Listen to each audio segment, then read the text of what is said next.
to żeby sobie ulżył.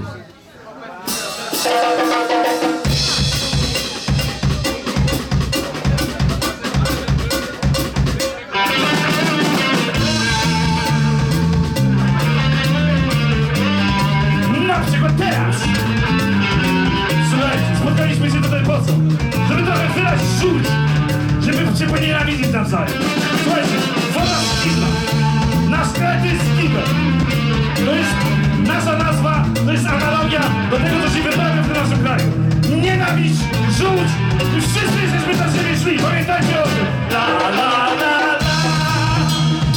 La la la la la. Zapraszam pod scenę. La la la la la. La la la la la. Woda z kibla!